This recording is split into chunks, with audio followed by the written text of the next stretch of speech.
वहीं इस वक्त की बड़ी और अहम जानकारी आपसे साझा कर रहे हैं। आपको बताया चंडीगढ़ से ई भूमि पोर्टल की बैठक जारी है। सीएम मनोहर लाल कर रहे हैं इसकी अध्यक्षता। इस वक्त की बड़ी और अहम जानकारी, डिप्टी सीएम दुष्यंत चौटाला मौजूद हैं। आपको बता दें ऊर्जा मंत्री रणजीत चौटाला भी इसमें शामिल हैं। वहीं वित्तायुक्त टीवीएसएन प्रसाद भी मौजूद हैं। सीएम के मुख्य प्रधान सचिव भी शामिल हैं। इस वक्त की बड़ी और अहम जानकारी, आपको बता दें कि ई भूमि पोर्ट की बैठक जारी है। बैठक में सीएम मनोहर लाल बैठक की अध्यक्षता कर रहे हैं। डिप्टी सीएम दुष्यंत चौटाला मौजूद हैं। ऊर्जा मंत्री रणजीत चौटाला भी शामिल हैं। वहीं वित्तायुक्त टीवीएसएन प्रसाद भी शामिल हैं। सीएम के मुख्य प्रधान सचिव भी शामिल हैं। इस वक्त की बड़ी और अहम जानकारी चंडीगढ़ से आपको बता दें ई भूमि पोर्ट की बैठक जारी है, जिसकी अध्यक्षता मुख्यमंत्री मनोहर लाल खुद कर रहे हैं।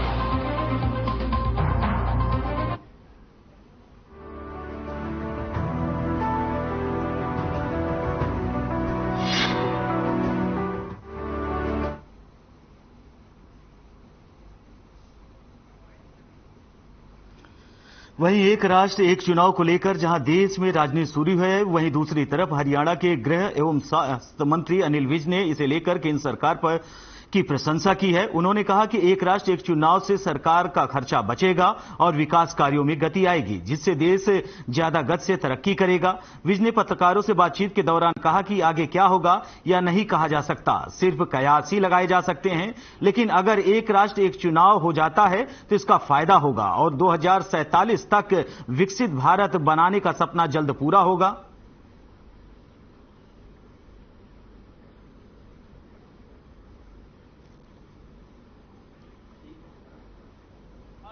नेशन वन इलेक्शन होता है तो बहुत अच्छी बात है। बहुत सारा तो सरकारी खर्चा बचता है। उसके अतिरिक्त जो सारा साल कोड ऑफ कंडक्ट लगा रहता है और सारे काम रुके रहते हैं, उन कामों में गति आएगी। देश और ज्यादा गति से आगे बढ़ेगा और 2047 तक जो विकसित भारत बनाने का सपना है वो और जल्दी साकार हो।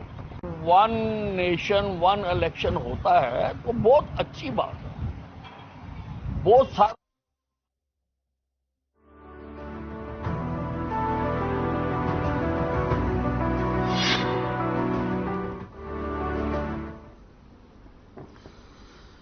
तमिलनाडु के मुख्यमंत्री एमके स्टालिन के बेटे उदयनिधि स्टालिन द्वारा सनातन धर्म को लेकर दिए विवादित बयान को लेकर हरियाणा के गृह मंत्री अनिल विज ने कहा कि सनातन धर्म चिरकालीन है, जो कल भी था और कल भी रहेगा। उन्होंने विपक्षी पार्टियों को भी नसीहत दी है। इंडिया के नेता भी ये अपना पक्ष चुन लें, बताएं कि वो स्टालिन की विचारधारा के साथ हैं कि उनकी यही सच्चाई है। वहीं केंद्र सरकार द्वारा एक राष्ट्र एक चुनाव प्रस्ताव लाने को लेकर विज ने इसकी तारीफ करते हुए कहा कि क्या होगा ये नहीं कहा जा सकता, सिर्फ कयास लगाए जा रहे हैं। लेकिन अगर ऐसा हो जाता है तो सरकारी खर्चा बचता है। इसके अतिरिक्त जो सारा साल कोड ऑफ कंटेंट लगता है, उससे सारा साल विकास कार्य में बढ़ोतरी होगी। वहीं G20 को लेकर विज ने कहा कि आने वाले अतिथियों को पूरी सुरक्षा दी जाएगी और उनको लेकर यह बहुत ही प्रशंसनीय कदम है।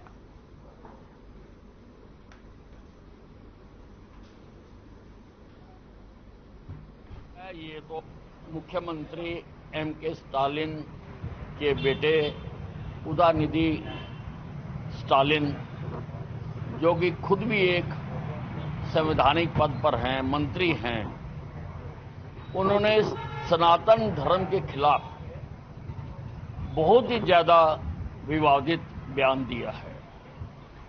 उनको शायद अल्प ज्ञान है, उनको मालूम नहीं कि सनातन वो होता है जो आज भी है, कल भी था और कल भी रहेगा।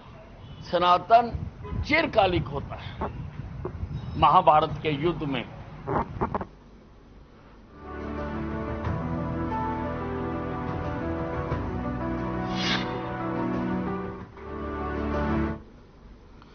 वहीं पूर्व केंद्रीय मंत्री चौधरी वीरेंद्र सिंह का कहना है कि हरियाणा के वर्तमान बीजेपी जेजेपी गठबंधन के खिलाफ है। यमुनानगर में मीडिया से बातचीत करते हुए चौधरी वीरेंद्र सिंह ने कहा कि बीजेपी अपने 10 वर्ष के शासनकाल में इतनी सक्षम हो चुकी है कि उसे किसी के सहारे और सहायता की जरूरत नहीं है। उन्होंने कहा कि 2019 के चुनाव में लोकसभा की सभी 10 सीटें बीजेपी ने जीती थी। एक सीट में रोहतक में मात्र 6000 का अंतर रहा था। उन्होंने आगे कहा कि जेजेपी ने भी 10 सीटें भाजपा के खिलाफ जीती थी। उसकी हालत आज भी ऐसी ही है।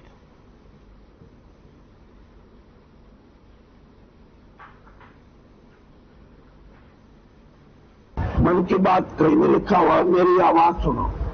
मेरी बात सुनो। क्या नहीं है, लोगों के जो ख्याल हैं उनको हमने इकट्ठा करके, जैसे मैंने अपनी अभी बात भी कही है, हम पुरानी जो समस्याएं हैं जो देश के आजादी से पहले भी थी और आज भी है, जो 5-4 का मैंने जिक्र किया, जैसे गरीबी है, बेरोजगारी है, भ्रष्टाचार है, भूखमरी है, और आज जो किसान की खेती की अवस्था है, आज कमेरे वर्ग का जो आर्थिक स्तर है, इन सारी बातों की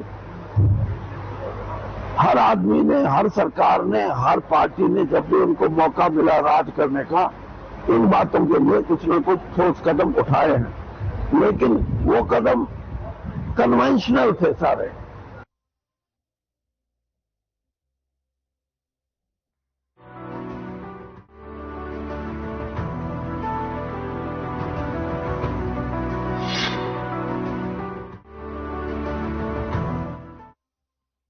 कैथल शहर के जिंद रोड स्थित हैफेड गोदाम में रखे सरकारी गेहूं पर पानी छिड़कने का मामला सामने आया था, जिस पर संज्ञान लेते हुए विभाग ने 4 सदस्य कमेटी का गठन किया, जिसमें अब हैफेड विभाग के एफए राजपाल की कमी मिली। आपको बता दें कि जिसके खिलाफ कार्रवाई करने के लिए हैफेड के डीएम सुरेश वैद ने मुख्यालय को कार्रवाई करने के लिए भी पत्र लिखा है। बता दें कि गरीबों को दिए जाने वाला राशन व वजन बढ़ाने के लिए पानी डाला गया, जिसकी सूचना मिलते ही खाद्य विभाग की अधिकारी मौके पर पहुंच गए और पूरे गोदाम की सैंपलिंग की गई।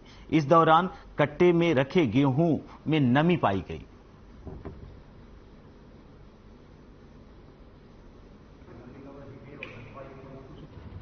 विजुअली उसमें ऐसी कोई कमेटी ने वहाँ नहीं मिला है कि उसमें कोई पानी डाला हुआ है, बट फिर भी मैंने कमेटी को कहा कि भाई सारे स्टेपों की मॉइस्चर की जांच करने। कमेटी ने अपनी जांच रिपोर्ट दे दी है और हमने हेड ऑफिस मुख्यालय में वो रिपोर्ट भेज दी है। तो क्या कुछ फॉल्ट पाया गया रिपोर्ट में? रिपोर्ट में मैंने उनको कार्रवाई के लिए लिखा।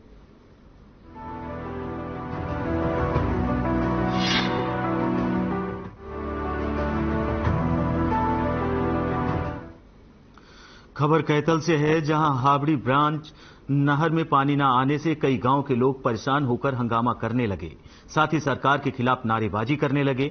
इन लोगों का कहना है कि गांव गुलियाना, दुदाना सहित कई गांव में तकरीबन 1 तारीख से पानी नहीं आ रहा है, जिससे फसल खराब हो रहा है। आपको बताते चले कि इनका कहना है कि अगर पानी समय से नहीं मिल पाता तो फसल बर्बाद हो जाएगा। वहीं किसानों को आत्महत्या करने पर मजबूर होना पड़ेगा। गांव वालों का कहना है कि दूसरे इलाके में पानी की सप्लाई हो रही है। लोगों का कहना है कि अधिकारियों का कई दिन से हम चक्कर लगा रहे हैं, लेकिन कोई भी अधिकारी सुनने के लिए तैयार नहीं है। पानी नहीं मिलेगा तो हमारी फसलें खराब हो जाएंगी। सिंचाई विभाग के अधिकारी एमआर गर्ग एससी ने जब हमसे बात की तो उनका कहना है कि हम कोशिश कर रहे हैं, फिलहाल आगे किसानों को पानी सप्लाई की जाएगी।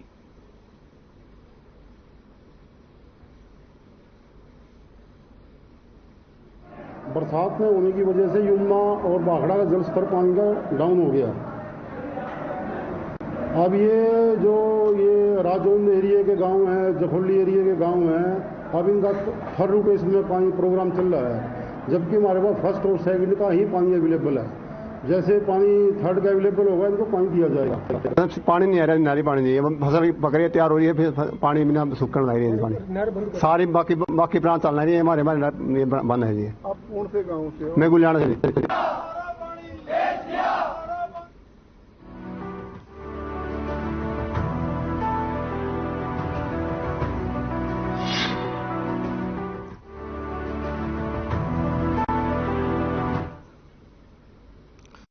वहीं वहीं सीबीएसई के अंतर्गत आने वाले गवर्नमेंट मॉडल संस्कृत स्कूलों में 9 से 12वीं तक की कक्षाओं में एनसीसी अब विषय के रूप पढ़ाया जाएगा। एनसीसी विषय को पाठ्यक्रम में शामिल किए जाने पर आज government model Sanskrit senior secondary school camp में प्रिंसिपल उषा नागी व associate NCC officers doctor Gopal Singh NCC cadets के साथ स्कूल शिक्षा मंत्री के निवास पहुंचे।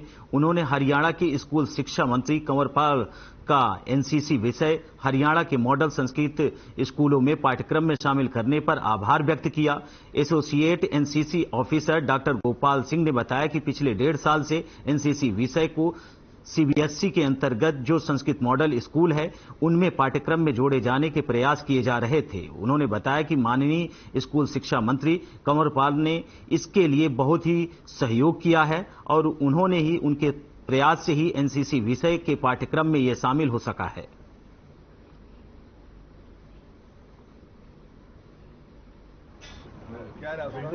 सीबीएसई के अंदर मॉडल संस्कृति स्कूलों के अंदर NCC as a subject implement करवाया है मंत्री जी ने, और इसके लिए हम पूरी टीम और एनसीसी का पूरे हरियाणा का लोग मंत्री जी का बहुत बहुत धन्यवाद करता है। इसका सबसे प्लस पॉइंट ये है जो आज सब्जेक्ट एनसीसी मॉडल संस्कृति स्कूलों के अंदर आया है, 70 मार्क्स का इसका जो है थ्योरी का और 30 मार्क्स का प्रैक्टिकल पोर्शन, और ये सिलेबस ऑलमोस्ट वही सिलेबस है जिस सिलेबस से बच्चों आर्मी में भर्ती होने में इनको बहुत ज़्यादा आसानी होती है।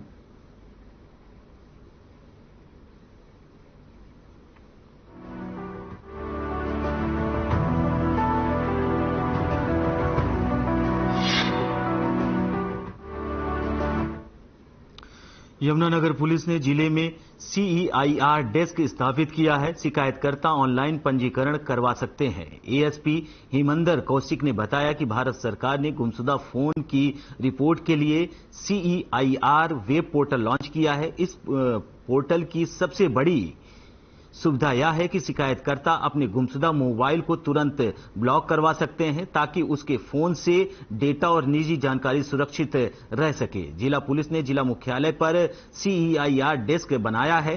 सभी पुलिस थानों में भी शिकायतकर्ता ऑनलाइन रिपोर्ट दर्ज करा सकते हैं। उन्होंने कहा कि जहां पुलिस आम जनता की शिकायत का सीईआईआर वेब पोर्टल के माध्यम से थाना में ही समाधान करेगी। इसके अतिरिक्त अपना फोन गुम होने पर शिकायतकर्ता खुद भी सीईआईआर वेब पोर्टल पर क्लिक करके सीधे तौर पर शिकायत दर्ज करा सकते हैं। लोगों ने भी सरकार की इस योजना को और पोर्टल चलने का स्वागत करते हुए कहा कि इससे निश्चित तौर पर क्राइम में कमी आएगी।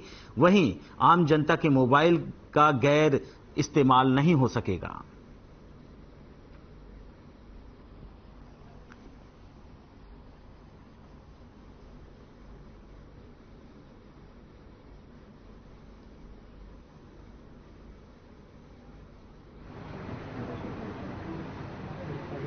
सर, इससे काफ़ी फ़ायदा होने वाला है। इससे एक तो क्राइम कम होगा, एक जो मोबाइल चोरी होते हैं इसमें जो बैंकिंग नुकसान होता है, जो बैंक मतलब कि बैंक से पैसे निकाल लिए जाते हैं, हमारे पासवर्ड हर चीज़ हमारा डाटा हमने अपने मोबाइल में सेव किया हुआ है। जो हमारा मोबाइल है ये एक किस्म का हमारा एक ऐसी चीज़ है कि हम इसी के ऊपर डिपेंड है आज के डेट में, क्योंकि मोबाइल चोरी के मैटर्स के अंदर जनरली डाटा जो होता था वो उसका मिसयूज होने के चांसेस बहुत रहते थे। तो यमुनानगर पुलिस ने जो ये पोर्टल लॉन्च किया है इससे डाटा सेफ रहेगा और इस प्रोसेस भी बड़ा इजी है कि अपना अगर मोबाइल चोरी हो जाए तो आप इस पोर्टल के ऊपर शिकायत करके अपने मोबाइल और प्लस अपने डाटा के सेव कर सकते हैं।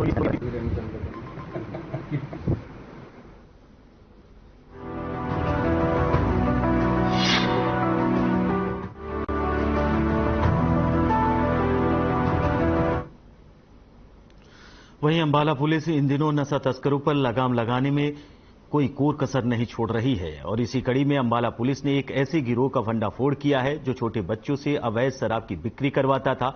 इस मामले में पुलिस ने देर रात दबिश देकर अवैध शराब के दर्जनों बोतलों सहित 4 लोगों को गिरफ्तार किया है और एक कार को भी जब्त किया है जिसमें अवैध तरीके से शराब बेची जा रही थी। फिलहाल पुलिस ने जुवेनाइल एक्ट के और पंजाब एक्साइज एक्ट के तहत 4 लोगों पर मुकदमा दर्ज कर आगे की कार्रवाई शुरू कर दी है।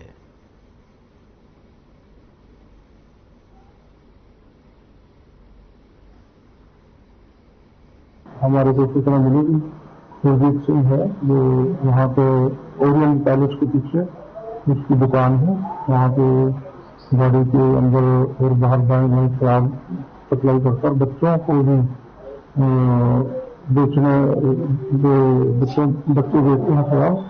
और कई बार वहाँ पे शिकायत करने गए कि बच्चे वहाँ से, तो हमने जाके वहाँ सिक्योरिटी एजेंट भी हमारे साथ था सैली, तो उसके साथ हमने वहाँ पे रेड की और वहाँ पे गाड़ी में शराब और दाएं बाएं भी शराब मिली जो करीब 42 बोतल के करीब है और भी छानबीन चल रही है।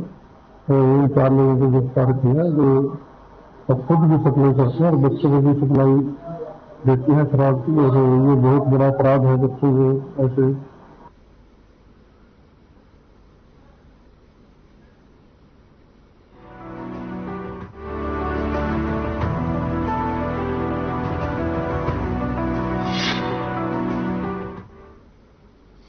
वहीं अंबाला अनाज मंडी में पिछले कई दिनों से चल रहा किसानों का धरना अब समाप्त हो गया है। अंबाला प्रशासन ने धरना स्थल पर पहुंचकर किसानों की सभी मांगों को मानने का आश्वासन दिया है, जिसमें घायल किसानों को सरकारी नौकरी, मुआवजा और चंडीगढ़ कूच के दौरान दर्ज हुए मुकदमों को रद्द करना शामिल है। इसके साथ 5 सितंबर को होने वाली महापंचायत को भी स्थगित कर दिया गया है।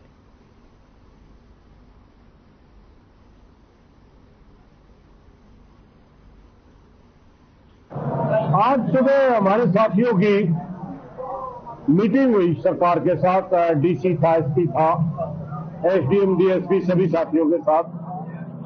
हमारी जो पेंडिंग मांगे, हमारा जो किसान की पैर चला गया है, उसके लिए हमारी मांग थी सारा इलाज सरकार करवाए, उनको सरकारी नौकरी दी जाए। और हमारे गन्ने की पेमेंट थी, वो पेमेंट रंबाड़ा के नारायणगढ़ शुगर मिल की वो की जाए, और हमारे जितने भी अम्बाड़ा के अंदर पर्चे दर्ज है वो वापिस है। तो आज हमारे साथियों के साथ मीटिंग के दौरान प्रशासन के साथ सहमति बन गई। जो हमने किसान इंसाफ पंचायत रखी थी रविंद्र जी के बारे में और किसानों के ऊपर जो मुकदमे दर्ज थे 5 तारीख के लिए, सरकार को लगा कि यहाँ बहुत बड़ा कट यहाँ पर होगा। उसके दबाव में, किसानों के एकता के दबाव के अंदर जो हमारी डिमांड थी 3, वो सभी सरकार ने आज मान ली हैं। उसमें चाहे रविंद्र जी की जो टांग कट, इसके ऊपर जो डॉक्टरी खर्चा है उसके, और उसे एक नौकरी के लिए, और तीसरा जो सभी किसानों के ऊपर 22 तारीख को मुकदमे थे वो सभी रद्द करने का वादा सरकार ने किया है। और इसके जो किसानों के दबाव को देखते हुए सरकार ने हमारी बात मानी है। मैं आपके माध्यम से सभी किसान साथियों को धन्यवाद करना चाहता हूं कि आने वाली जो 5 तारीख का प्रोग्राम है वो रद्द कर दिया गया है। जो हमारी डिमांडें थी वो सब मान ली गई हैं।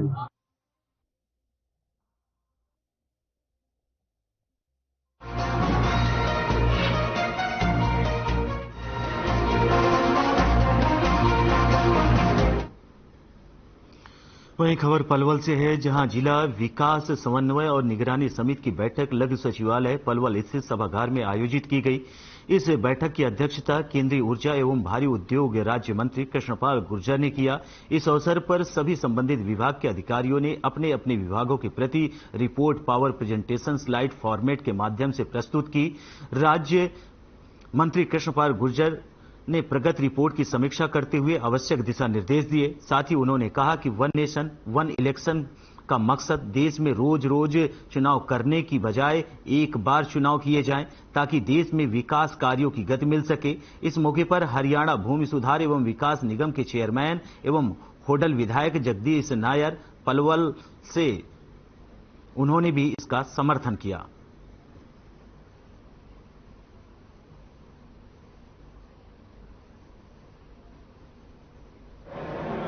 केंद्र सरकार की जितनी योजनाएं हैं उनकी समीक्षा होती है, और जो डेवलपमेंट के काम चल रहे हैं उनकी भी समीक्षा होती है, और उन पर कितना कितना काम हुआ है उसकी पूछताछ भी होती है। कुछ आगामी कार्रवाई करने के लिए निर्देश दिए जाते हैं।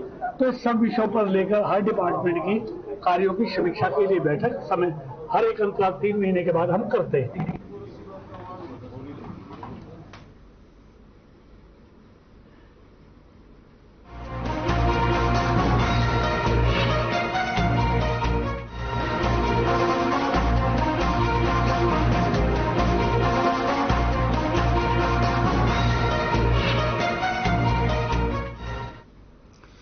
वहीं एनआईडी विधायक नीरज शर्मा ने बताया कि सरकार की लापरवाही के कारण लोगों को परेशानी का सामना करना पड़ रहा है और सरकार जनता के करोड़ों रुपए का नुकसान कर रही है। जहां विधायक नीरज शर्मा ने कहा कि विभाग को सदन में जवाब दिया गया है, जहां उक्त अवैध निर्माणों को हटाने का कार्य क्रियाधीन है, लेकिन अवैध निर्माणों को बचाने के लिए सरकार ने अलाइनमेंट चेंज किया है।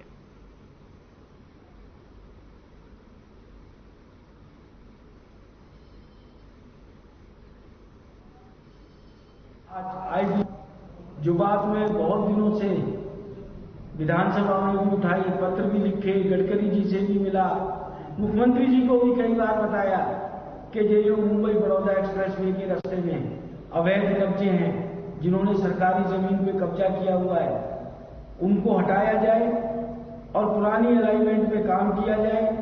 परंतु इन अवैध कब्जेदारियों के चक्कर में सरकार ने आज पूरे शहर को परेशान किया हुआ है। आज आईडी मुंबई बड़ौदा एक्सप्रेसवे पे पानी की लाइन डिस्टर्ब रहती है, सीवरेज की लाइन डिस्टर्ब हो रही है, पूरे सेक्टर के लोग परेशान हैं। जो बात में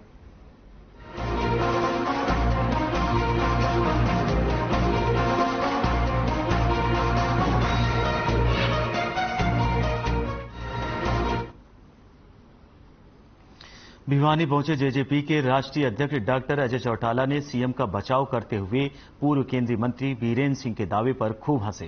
साथ ही उन्होंने लोकसभा चुनाव बीजेपी के साथ लड़ने की बात कही। मीडिया से मुखातिब होते हुए डॉक्टर अजय चौटाला ने कहा कि चुनाव को लेकर निरंतर तैयारी की जा रही है।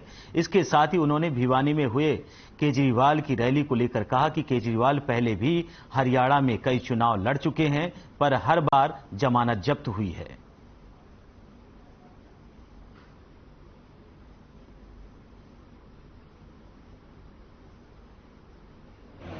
चुनाव के लिए तो निरंतर तैयारियां चल ही रही है। अब तो 17 तारीख को हमने दादरी में भिवानी महेंद्रगढ़ संसदीय क्षेत्र की रैली रखी है। उसी के सिलसिले में आज भिवानी, दादरी और महेंद्रगढ़ में मीटिंगें हैं।